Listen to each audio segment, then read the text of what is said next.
హెల్తీగా లంచ్ లోకి డిన్నర్ లోకి చేసుకునే పాలక్ కిచిడిని ఈ వీడియోలో మీతో షేర్ చేసుకోబోతున్నానండి.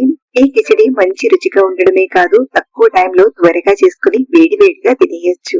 ఇలా ఒకసారి ట్రై చేసి చూడండి, చాలా బాగా ఇష్టపడతారు. ముందుగా కుక్కర్ లోకి 1 కప్పు రైస్ ని తీసుకోండి. వెయిట్ వైజ్ 200 గ్రాముల వరకు ఇలా రైస్ ని తీసుకొని 2-3 సార్లు బాగా కడిగి తీసుకోండి. ఇలా కడిగిన బియ్యంలోకి పప్పులు తీసుకుందాం.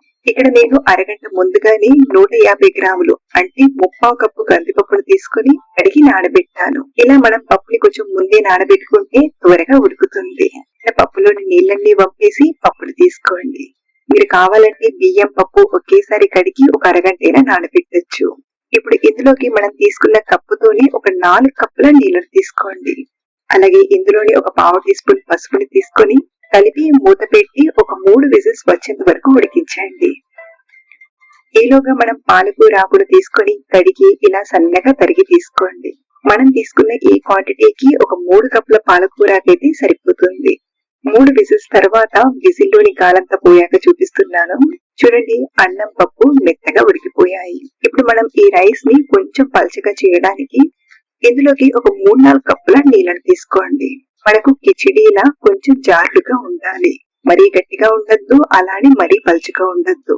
ఇక్కడ నేనైతే ఒక 4 కప్పుల వరకు నీళ్లను తీసుకున్నాను. మీరు కూడా ఇలా చూసుకుంటూ పెరుగులా ఇలా కొంచెం జారుడుగా ప్రిపేర్ చేయండి. ఇప్పుడు దీన్ని మళ్ళీ స్టవ్ పైన పెట్టి ఇది ఉడకడం స్టార్ట్ అయ్యాక మరొక 2-3 నిమిషాలు ఉడికిస్తే సరిపోతుంది.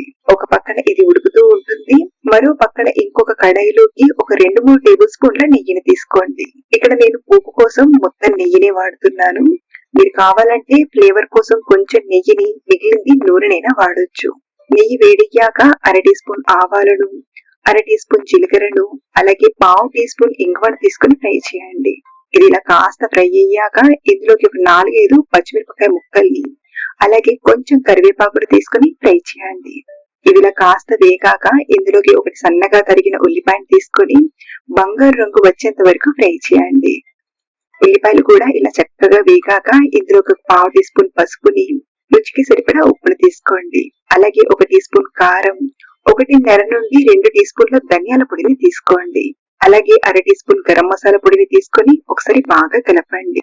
ఇలా కలిపేటప్పుడు మసాలాలేవి మాడిపోకుండా ఉండడానికి కొంచెం నీళ్లను తీసుకుని కలపండి. అలాగే ఇందులోనే 1 టీ స్పూన్ అల్లం వెల్లుల్లి పేస్ట్ ని తీసుకోండి. నిజానికి అల్లం వెల్లుల్లి పేస్ట్ ని పచ్చిమిరపకాయలు తీసుకున్నప్పుడే తీసుకోవాలి.